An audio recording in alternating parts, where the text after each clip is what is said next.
Voilà. Bonjour à tous, merci d'être présents avec nous aujourd'hui. Alors, chez DNU, on croit qu'un commercial efficace, ce n'est pas que quelqu'un qui passe son temps à remplir un CRM ou à faire des prompts d'IA. C'est quelqu'un qui est concentré et qui sait faire ce qu'il sait faire de mieux, c'est-à-dire vendre. Je me présente, je suis Frédéric Sexas, directeur commercial de DNU, et j'ai la chance et l'honneur d'être accompagné de Mathieu. Mathieu, je te laisse te présenter. Oui, bonjour à tous. Merci d'être venu à ce webinaire. Moi, c'est Mathieu. Je suis président fondateur d'Himalaya. Et voilà, je suis ravi d'être avec vous aujourd'hui. Top. Nous allons nous allons aujourd'hui vous partager notre retour d'expérience sincère sur Himalaya, une plateforme qui a complètement changé notre manière de travailler avec l'IA chez DNU. On va voir ensemble pourquoi on a ressenti le besoin de s'équiper, comment on a franchi le pas et surtout ce que ça a changé concrètement pour notre équipe commerciale. On vous montrera en live comment ça fonctionne et vous verrez pourquoi c'est plus simple que ce que vous pouvez imaginer. Notre contexte. Alors, en 2023, comme beaucoup d'entre vous sûrement, on a commencé à utiliser ChatGPT chacun dans notre coin. Alors très vite, on s'est heurté à différentes limites, mais on en a retenu vraiment trois majeures qui nous ont empêché de continuer dans le même schéma qui était celui d'avoir un chat GPT individuel. Le premier, c'était la sécurité des données.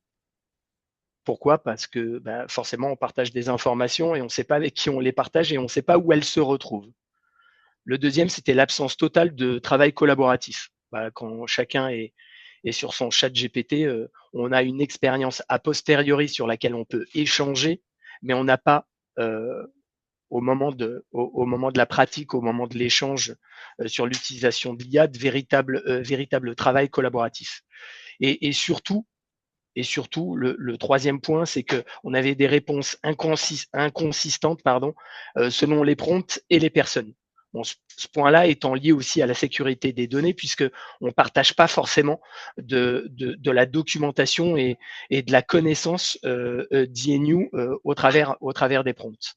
Donc pour une équipe commerciale, ces failles, c'est pas juste un détail, c'est un risque business. Du coup, l'IA individuel, c'est bien, mais pour performer en équipe, il faut mieux. On a alors cherché à recenser ce qui pouvait quelque part être notre vision d'une utilisation de l'IA dans le cadre commercial. Et on a défini trois grands thèmes, un peu en relation avec les limites que j'ai évoquées à l'instant. Sécuriser nos données, collaborer mieux et garder notre liberté d'IA. Voilà ce qu'on voulait. Vraiment les trois éléments majeurs. En ce sens, du coup, ça nous a conduit à un choix. Et ce choix, comme beaucoup de choix, et comme beaucoup ont dû certainement le vivre avant nous, c'est avant tout le succès d'une rencontre. La rencontre avec la team Himalaya, Mathieu, Julien, Cédric. Ils ont coché toutes les cases techniques qu'on voulait. Mais surtout, ils ont parlé business avant de parler tech. Et ça, effectivement, pour une équipe de sales, c'est quand même important. Alors, moi, on a retenu véritablement trois points de la plateforme Himalaya qui nous ont convaincus et qui sont des points forts dans le cadre de notre utilisation quotidienne. Le premier, c'est que cette plateforme offre des connecteurs pour pouvoir se brancher à notre écosystème. Donc, connecteur d'email, connecteur de CRM, sur la partie SharePoint, sur la partie Teams, sur la partie base de données. Donc, du coup, euh, la plateforme a accès à notre connaissance, à notre expérience, à notre savoir-faire. La deuxième, c'est ce qu'on appelle dans le jargon IA le RAG, le Retrieval Augmented Generation. Alors, je vais pas me lancer dans une description technique. Je pense que Mathieu le ferait beaucoup mieux que moi. Mais en gros, ça vient indexer l'ensemble des mots de nos documents, de notre connaissance. Et donc, du coup, c'est ce qui va participer à l'amélioration de la réponse de l'IA lorsqu'on va l'interroger. Et bien évidemment, ce RAG est couplé à de la sécurité puisque du coup, comme c'est emprisonné au sein de la plateforme Himalaya, les informations de DNU restent au sein d'Himalaya et ne sont pas partagées à l'extérieur. Et le troisième et dernier point, c'est de pouvoir utiliser la plateforme Himalaya avec tous les LLM du marché. Donc en fait, en fonction des affinités, en fonction de ce sur quoi on travaille, un chat GPT, un Mistral, un Claude, un DeepSeek, pourquoi pas. On peut utiliser l'ensemble de ces LLM et voire même, on peut en utiliser autant qu'on veut sur autant d'assistants qu'on veut. Je pense que au travers de la démo dans quelques instants, on en aura, la preuve ou en tout cas la vision montrée par Mathieu. Du coup, notre démarrage et notre apprentissage, comment s'est-il déroulé? On a monté notre propre écosystème, donc à partir des connecteurs que j'évoquais à l'instant, une formation assez rapide, puisque du coup, on prend vite en main la plateforme. Et derrière, on crée nos premiers assistants IA sur des vrais cas, des réponses clients. Je pense qu'on l'a tous fait un petit peu avec ChatGPT, préparation de propositions, analyse d'appel d'offres. Globalement, ce sont des choses sur lesquelles on a vite accéléré. Alors, certains détracteurs pourraient déjà me dire non, mais rien de nouveau, je peux faire ça avec ChatGPT. Alors, à la petite différence que, par exemple, dans le cadre d'une préparation de proposition, je pense que tout commercial s'est déjà retrouvé devant cet écueil. C'est on a besoin de chercher des références, on a besoin de chercher les expertises sur tel ou tel projet. On est obligé de se rappeler au fin fond de sa mémoire où se trouve le doc, où se trouve le retour d'expérience en question. Là, on a une plateforme qui est connectée à notre savoir-faire, à nos outils. Donc, du coup, on lui pose la question, il va nous chercher l'information, voire même on lui demande de la synthétiser et potentiellement de la reformuler dans le cadre de la proposition à laquelle on est en train de répondre. Donc, du coup, on a une valeur qui est accélérée au sens rapidité du terme, au sens pertinence, et donc du coup, un peu plus de sérénité pour essayer de rendre une proposition à l'heure.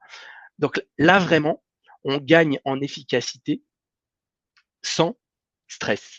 L'analyse d'appels d'offres, comme je l'évoque également, quand on a des appels d'offres avec 80 pages, parfois on est obligé de lire toute une partie des 80 pages, là aussi qui peuvent être plus ou moins, on va dire, difficiles dans le cadre du commerce, surtout d'un point de vue technique. On demande une petite synthèse, on regarde, on compare à ce qu'on sait faire, et là aussi, le fait d'être connecté à son environnement, ça va aider à l'analyse, ça va aider à produire de la valeur plutôt que potentiellement des prompts complètement hallucinants ou complètement hors propos.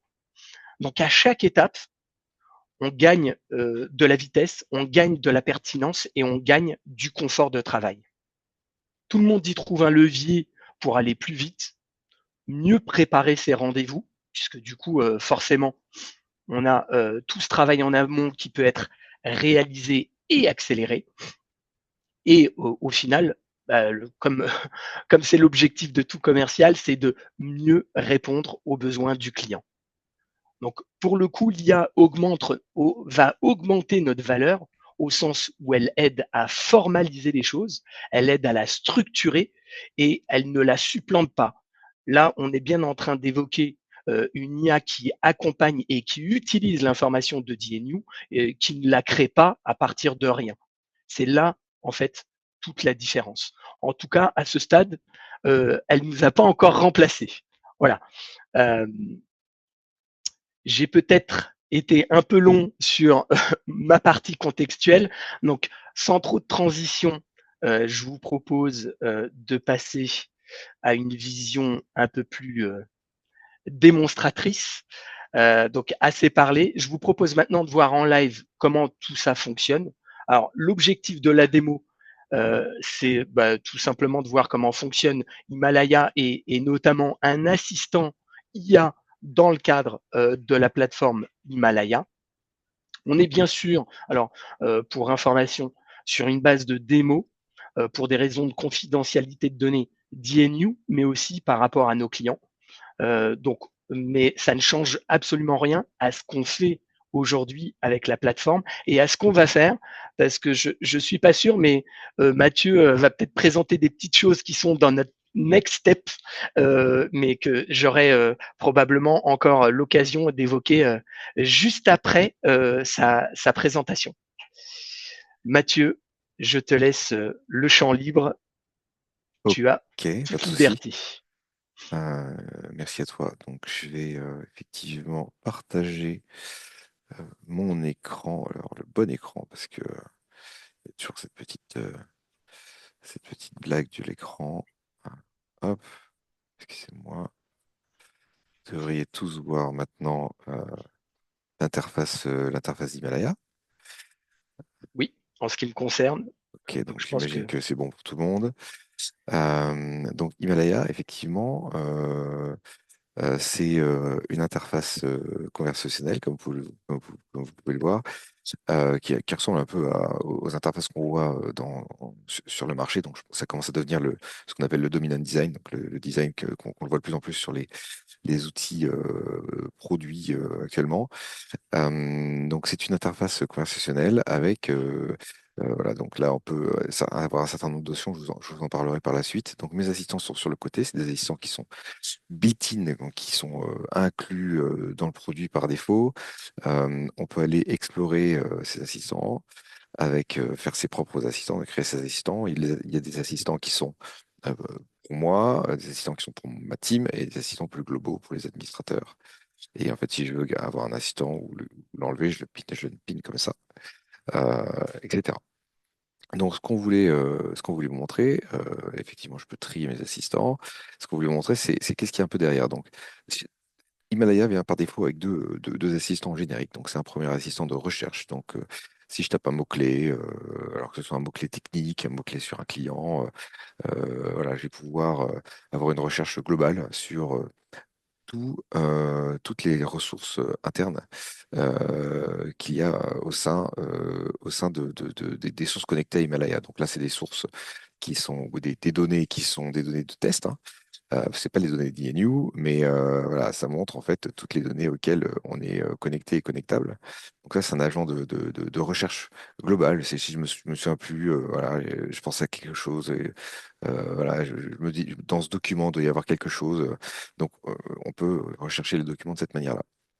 Himalaya, ça vient aussi avec un, un- un GPT, en fait, un GPT sécurisé personnel. Donc, tout ce que vous faites aujourd'hui avec ChatGPT ou avec d'autres IA que vous souhaitez faire de manière confidentielle, vous pouvez le faire avec Himalaya parce qu'Himalaya vous propose en fait une interface complètement sécurisée d'IA conversationnelle. Mais en plus, Himalaya, effectivement, va vous permettre de créer vos propres assistants.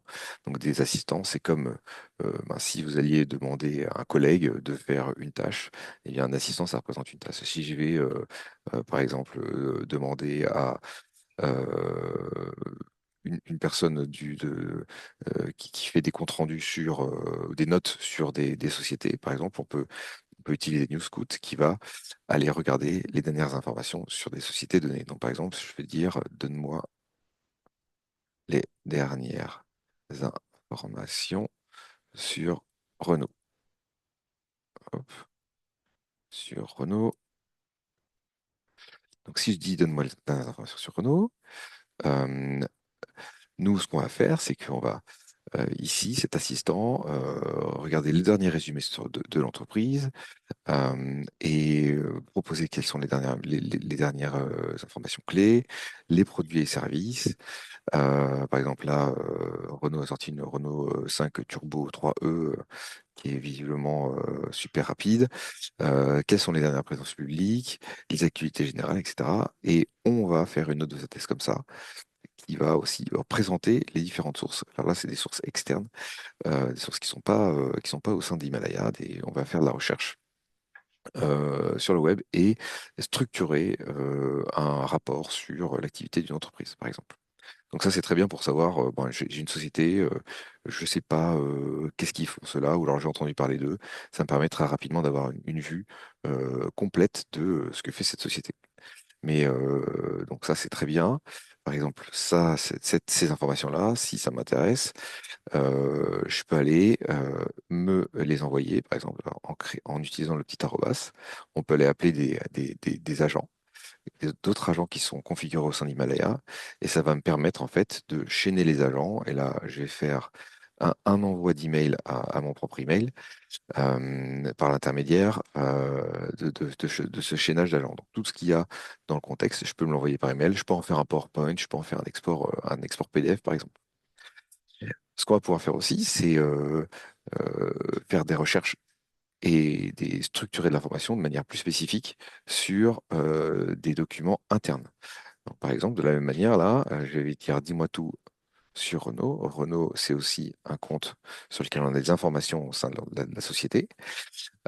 Et là, je vais aller voir l'intégralité de ce qui se passe au sein de mon compte Renault dans le cadre de ma société. Donc, je fais un petit résumé ici des résultats de qui est Renault. Bon, au cas où on souviendrait pas, mais quand on gère plein de comptes, parfois, c'est bien d'avoir un petit récap. Va y avoir le résumé des notes internes, donc que ce soit des notes, des comptes rendus de meeting, que ce soit des informations qu'il y a dans des emails, que ce soit des discussions internes par Slack ou par Teams, c'est des choses qu'on peut aller résumer et pour avoir une vue 360 de ce qui se passe chez les clients en interne. On va avoir la liste des opportunités. On va avoir la liste des offres actuelles. Souvent, il y a des opportunités sur le CRM d'un côté et il y a des offres de l'autre côté. Donc là, on va aller montrer ce qu'il y a au sein du CRM, mais aussi les offres. Là, par exemple, j'ai un lien vers une offre qui a été faite à Renault sur mon Google Doc. Et on va pouvoir voir les problèmes, les projets en cours avec des suivis, des, euh, des outils de suivi de projet ou de suivi de Customer Platform. Et toutes les datas qui ont été utilisées pour créer ce compte rendu, je vais les retrouver dans mes sources. Par exemple, là, j'ai un compte rendu Notion sur un meeting qu'il y a eu euh, avec Renault. Là, j'ai l'offre que je vous ai déjà montrée. Là, je vais avoir le, euh, le CRM sur lequel je vais avoir mes offres et mes opportunités. Et donc, tout est relié et tout est disponible avant une préparation de meeting. Donc, euh, D'ailleurs, Mathieu, oui, pardon de dis-moi. te couper. Vas-y, je t'en prie. Enfin, c'est extrêmement intéressant cette partie-là, notamment côté commerce. Pourquoi? Parce que le dernier point que tu allais peut-être évoquer, et pardon de te couper, les problèmes en cours sur Jira. C'est vrai que quand on est responsable d'un compte, on aime bien aussi savoir les problèmes qui peuvent s'y dérouler et le fait d'y avoir accès, donc d'avoir accès au helpdesk qui enregistre les tickets en cours, ceux qui sont résolus et ceux à venir, ça donne aussi une force d'information qui est absolument impressionnante puisque quand on contacte le client, on n'est pas du tout surpris d'avoir des informations que par ailleurs, dans certains cas, on pourrait ou on aurait pu ne pas avoir. Mhm. Et là, c'est vrai que le fait de concentrer tout ça grâce aux différents connecteurs, c'est juste extraordinaire parce que là, on peut pas dire que le commercial n'est pas au courant. Voilà. Donc effectivement, on va avoir une vue de tout ce qui se passe chez mon client, voilà, en quelques lignes, de manière très très très synthétique, pour pouvoir se préparer en fait et effectivement avoir du contexte sur ce qui se passe et pas me faire prendre les pieds dans le tapis s'il y a eu un souci dont j'ai pas entendu parler. Donc ça c'est le cas. Et on a une liste de connecteurs. Alors je vais rapidement les passer pour vous montrer. Donc quand on va dans l'administration de panel ici, on va aller voir tous les connecteurs que l'on peut utiliser afin de se connecter à la donnée interne, donc que ce soit du stockage, que ce soit du wiki, du Confluence, du Google Sites, que ce soit des solutions de service plateforme, comme on vous l'a dit, du HubSpot, du Freshdesk, que ce soit du messaging en interne, des solutions de project management ou de projets ou de produits, de gestion de produits, des informations techniques dans du code, ou des informations, par exemple, là, sur Airtable qu'on vient de sortir dernièrement. Donc, tous ces points, toutes ces sources d'informations peuvent être utilisées de manière à aller chercher ce qui se passe chez mon client. Et donc, vous voyez, donc là, j'ai mon historique, hein, je peux aller retourner sur ce que je vous ai montré. Et par exemple, euh, aller utiliser un outil par la suite avec ce contexte-là, hein, le contexte de mon client, me dire, bah tiens, comment je vais faire pour avancer sur un deal particulier. Donc, je pense que je voudrais avancer sur le deal consultant AutoCAD. Donc, fais-moi l'analyse du deal consultant AutoCAD avec les infos ci-dessus. Donc, Ça il va accepte les fautes d'orthographe, Mathieu? Ça accepte tout, ça prend tout, c'est formidable. Surtout que, surtout que c'est vrai que en webinaire, je pense plus à ce que je veux faire que la manière dont je l'écris. Je m'excuse si j'ai fait des fautes, effectivement. Mais alors, ce qu'il va faire, c'est qu'il va regarder. Voilà, je vais revenir un peu sur ce qui s'est passé. C'est une analyse médique. En fait, c'est un process de vente assez connu dans le logiciel. Et donc, il va regarder certains points qui permettent de qualifier une opportunité.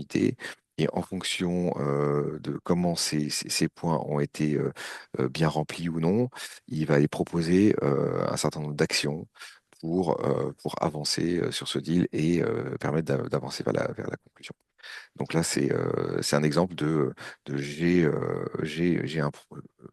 un meeting client qui va avoir. Euh, je me suis renseigné sur ce qui se passe chez mon client. J'ai toutes les informations par rapport au contexte et je vais demander à l'IA, dans le cadre d'un processus de vente qui a fait ses preuves, de me recommander comment avancer auprès de ce client.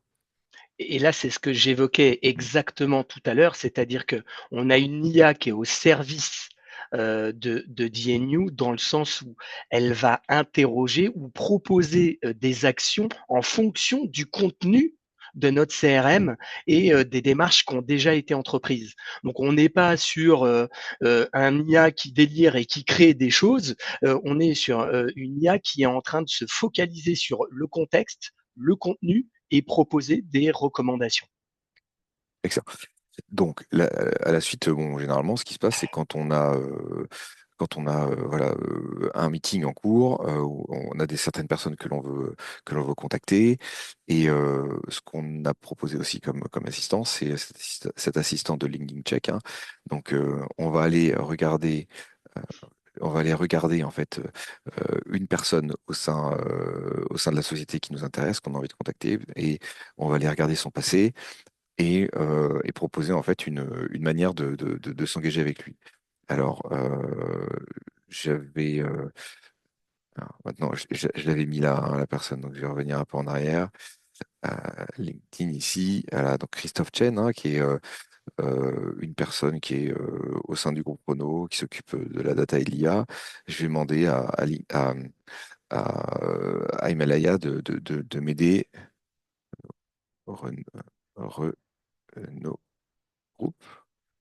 Je lui ai demandé de regarder cette personne-là et de m'aider en fait à faire une petite, une petite étude sur comment parler de cette personne. Donc, Christophe Chen semble très engagé dans les initiatives de développement durable, de gestion stratégique des usines renouvelables, comment discuter et des avancées en matière de développement durable et de stratégie ESG.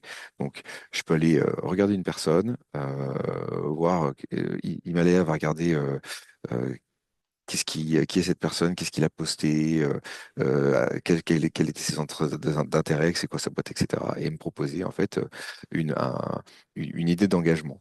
Et on peut dire, par exemple, fais-moi un icebreaker.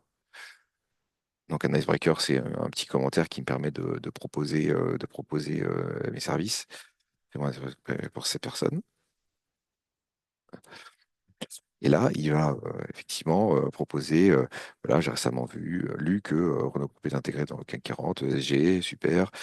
Donc, il va proposer un certain nombre de choses.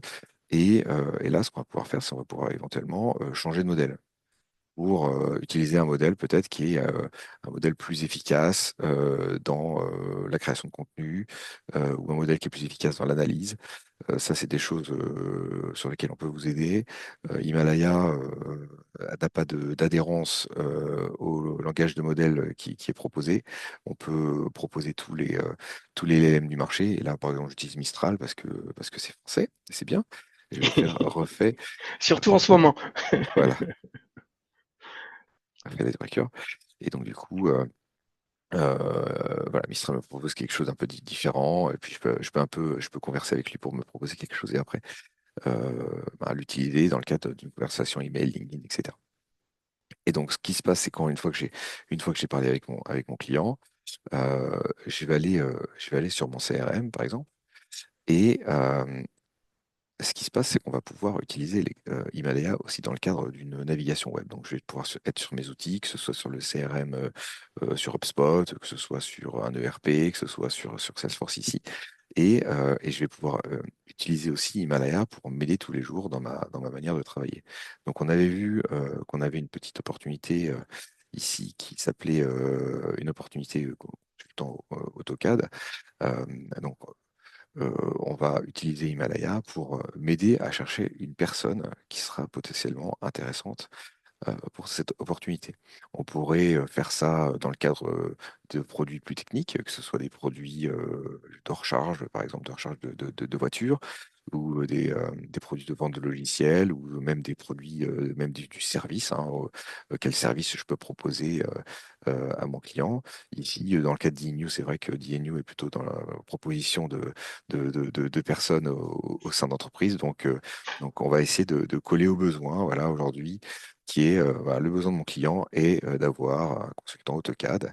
Et donc, je vais passer ça automatiquement dans Himalaya et ça va me faire une recherche de CV pour que on puisse voilà, voir la personne qui soit la plus intéressante par rapport à cette recherche qui est faite. Alors, je lui ai demandé de se noter, hein, de se dire, voilà, par rapport aux besoins du client, le besoin qui est assez simple, c'est quoi la note correspondante, mais on pourrait faire des recherches beaucoup plus compliquées, effectivement, hein, avec des tags, avec une taxonomie bien spécifique. Tout est Et lié de toute façon, pardon Mathieu, tout ouais, est lié au contexte, encore une fois, qu'on veut lui donner dans le cadre des informations qu'on partage, qui restent bien évidemment sécurisées, puisque là, on reste au sein de la plateforme Himalaya et au sein de l'écosystème de l'entreprise. Et tu l'as peut-être pas précisé, ou en tout cas, je l'ai pas entendu, c'est une extension Chrome là que tu utilises, hein, effectivement, à la effectivement. différence de tout à l'heure où tu étais sur le portail. C'est bien ça. Alors là, ici, on voit que, en fait, on est sur l'onglet Salesforce, hein, donc je peux partir là, ici, on est sur l'onglet Salesforce. Là, ici, on est sur l'onglet Himalaya classique que je vous ai montré depuis tout à l'heure. Et en fait, je peux naviguer dans mes onglets. Je peux aller, par exemple, sur LinkedIn et depuis LinkedIn me dire, ah bah, tiens, je vais utiliser Himalaya pour faire des recherches sur cette personne et avoir des informations supplémentaires peut-être en interne par rapport à cette personne. Je suis revenu directement sur l'onglet Salesforce. Et ce qui se passe généralement, c'est une fois qu'on a un projet et qu'on a discuté avec une personne, on va avoir un compte rendu à faire du meeting. Donc, si je peux proposer, je vous propose d'utiliser cet agent qui s'appelle le Post-Meeting Assistant, où on pourrait soit mettre ses notes euh, en tapant dessus directement. Voilà, j'ai fait quelque chose directement euh, de pré, de préintégré pour ce webinaire. J'ai préparé mes notes. Et donc là, je passe mes notes en fait du rendez-vous et un compte rendu en est généré automatiquement. Donc ça peut être aussi un transcript de call, par exemple, que l'on met directement sur l'assistant. Et donc on voit que on est capable de générer un compte rendu avec les détails du candidat, les compétences, les attentes, etc., le TJM. Et on peut faire des modifications. Voilà, change le TJM à 800 euros. Donc il va régénérer le compte rendu avec le bon TGM, voilà, le TGM actuel à 800 euros. Et est-ce qu'on est satisfait de ce compte rendu? Ben oui, on est satisfait, mais moi, ce que je voudrais, c'est le mettre en fait dans mon CRM parce que c'est quand même bien d'avoir ça directement logué dans mon CRM. Donc oui, c'est bon. C'est souvent ce qu'on nous demande de faire, Voilà, mettre à jour le mets à jour ton CRM. CRM. Et alors, le truc, c'est que je veux pas juste mettre le compte rendu, je veux aussi mettre à jour les bonnes dates, je veux mettre à jour le montant, etc. Et donc, ce que je vais faire avec Himalaya, hop, c'est je vais copier-coller l'URL Salesforce et je vais mettre à jour l'opportunité directement. Comme ça, il utilise l'URL spécifiée et dans une petite seconde, il va me dire que c'est bon. On va utiliser ce qu'on appelle un tool. Donc, on a utilisé le tool de mise à jour de Salesforce. Et si je mets à jour mon petit Salesforce, parce qu'on est obligé de faire un refresh, on voit que le montant a été changé et on vient remplir les différents éléments. On vient remplir la close date, on vient remplir la next step, on vient remplir le compte rendu global en lui-même pour mettre à jour le CRM sans avoir grand-chose à faire et de manière peut-être d'une meilleure manière que si on l'avait fait nous-mêmes avec nos petits doigts. Parce que parfois on met un compte rendu qui est un peu rapide parce qu'on n'a pas trop le temps, ou alors parfois on va être trop détaillé et ça nous prend beaucoup de temps. Là, en 5 minutes chrono, euh, j'ai rempli mon CRM et j'ai les bonnes datas. Donc mon Et on, DSI est content et mon VP Sales est content. Voilà. Petit point, Mathieu, c'est un cercle vertueux puisque du coup, la prochaine fois que j'interroge Himalaya sur ce client, il va me ressortir ces informations de manière synthétisée, comme tu le faisais tout à l'heure sur l'interrogation. Donc du coup, Effectivement. plus on renseigne, plus on ajoute de la valeur, plus on ajoute de la valeur, plus on va avoir ensuite un retour de l'IA extrêmement intéressant et qui colle extrêmement à la situation, puisqu'encore une fois, on travaille sur nos datas et justement on alimente notre connaissance du client, des métiers, et c'est là où l'IA est du coup comment dirais-je, un moyen et pas une finalité. Mm. C'est surtout en fait l'intérêt et pourquoi en fait on nous rabâche que l'IA c'est très important. Parce que les sociétés qui adoptent ce type de solution en fait vont être mieux informées, vont être plus structurées dans leur manière de travailler et en fait ça va créer une mécanique positive, une mécanique vertueuse au sein de l'équipe et elle va être plus sharp, plus efficace. Et voilà, il y a certains rapports qui sortent hein, qui disent que une équipe qui adopte l'IA, une équipe qui n'adopte pas, par rapport à une équipe qui n'adopte pas l'IA, à peu près 30% d'efficacité en plus en moyenne. Donc si c'est bien intégré, avec effectivement la génération de data de bonne qualité, on va améliorer notre manière de travailler. Et je pense qu'il y a des entreprises qui vont aller plus vite que d'autres, effectivement. Donc voilà, Ok, on a parlé de compte rendu. Donc moi, ce que je voulais vous montrer aussi, hein, ce qui arrive chez Himalaya, c'est cette option audio recording hein, qui est actuellement en cours de finalisation, qui est quasiment finie. Et donc, on va pouvoir enregistrer les calls, avoir les transcripts de disponibles, soit directement en audio. Voilà, voilà. Là, voilà, c'était un petit test qu'on a fait. Hein. Donc, directement, on va pouvoir l'écouter en audio, on va avoir le transcript de disponible et on va pouvoir l'envoyer dans un agent pour que générer ce compte rendu, le mettre dans le CRM, en faire les informations qui nous vont bien par rapport à notre process. Et je crois que c'est tout pour moi. Je vais te laisser la oui. main, à Oui, part oui. et puis on va aller aux D'ailleurs, moi, questions un je peu voulais te particulières. dire, qu'on l'attend impatiemment la fonctionnalité. Ça arrive très vite. Mais Très vite. effectivement, sans transition ou plutôt ou plutôt avec transition, je vais tâcher de. Alors, je peux pas partager. Hein, je sais pas. Tu peux me rendre la main, peut-être couper. Ouais. J'ai coupé. Voilà. Super. Hop. Voilà, sans transition ou plutôt avec transition puisque Mathieu m'a aidé à la faire. En gros, les next steps. Voilà, quels sont les next steps chez DNU? Et ben typiquement, effectivement, euh, d'un point de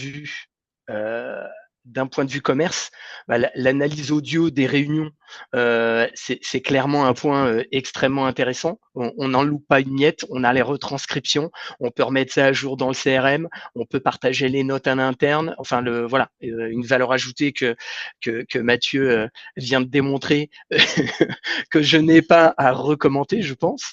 Mais ce que j'aimerais évoquer, c'est que en fait, on a commencé par les commerciaux Mais très vite, il y a beaucoup d'équipes ou en tout cas de petits collègues autour de moi qui m'ont dit mais nous aussi en fait on aimerait bien avoir notre assistant et en fait on se rend compte qu'on peut l'ouvrir à d'autres sujets et notamment il y en a un qui est actuellement en cours de test qui est le ticketing helpdesk. On l'a vu là avec la partie CRM, mais on l'a vu tout à l'heure aussi avec le rapport qui est retranscrit sur un client au jour J, à l'état, à l'heure H. Et bien la partie helpdesk peut très clairement faire partie de ce type d'outil puisque un collaborateur qui veut interroger la base sur les tickets en cours ou les tickets clôturés ou un problème, est-ce qu'il s'est déjà reproduit dans le passé et avoir une IA qui va chercher dans la base de connaissances, qui retranscrit, qui ramène les éléments et qui les synthétise. Enfin, je crois que j'ai pas besoin de démontrer la valeur que ça peut apporter. Et là, encore une fois, on capitalise sur notre information, sur nos données. Donc là, l'IA avec la plateforme Himalaya, c'est plus un projet technique, c'est clairement un accélérateur métier au service des équipes. Voilà, c'est vraiment le point, moi, en tout cas, qu'on retient à aujourd'hui et sur lequel on va tâcher d'accélérer, parce que du coup, en tout cas, de notre vision, de notre fenêtre, tout le monde aura son assistant demain, au moins chez DNU. Ailleurs, je ne sais pas, mais on est bien parti.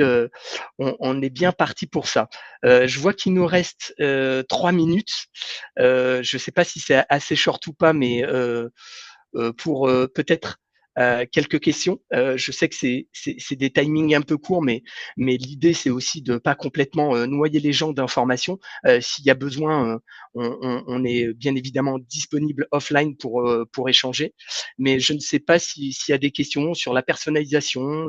Hmm. Voilà, est-ce que c'est compliqué à déployer? Est-ce qu'on peut garder nos propres process dans le cadre de ce qui est déjà établi chez nous, puisque le cas d'INU est pas exceptionnel. Je pense que très clairement, beaucoup d'entre vous, ou en tout cas de ceux qui nous écoutent et qui auraient aimé nous écouter, peuvent y voient potentiellement une opportunité. Bon, en tout cas, je peux me lancer. Et si vous voulez, si vous avez des questions, n'hésitez pas à utiliser le chat qui est disponible là en bas de votre écran. Il y a quelqu'un qui a posé la question, est-ce que les enregistrements audio, donc la conversation, peut fonctionner depuis un appel passé via Teams et non pas par une réunion, c'est-à-dire que c'est pas un agent qui vient s'impliquer dans une réunion. Donc nous, ce qu'on propose, hein, on a fait le choix de faire un enregistrement background. Donc on va pas avoir un agent qui vient dans la fenêtre Teams, on vient capturer l'audio de l'ordinateur. Donc il faut quand même, je précise, dans le cadre du RGPD, demander le consentement à vos personnes de manière orale à minima, mais en fait on peut capturer l'audio sans avoir à avoir un agent dans l'outil. Donc utilisez ce que vous voulez pour faire vos conférences. On peut l'enregistrer même si c'est au téléphone, en fait, et que vous parlez directement dans votre ordinateur. Donc ça, c'est une possibilité. Voilà. Je ne sais pas s'il y a d'autres questions, par exemple.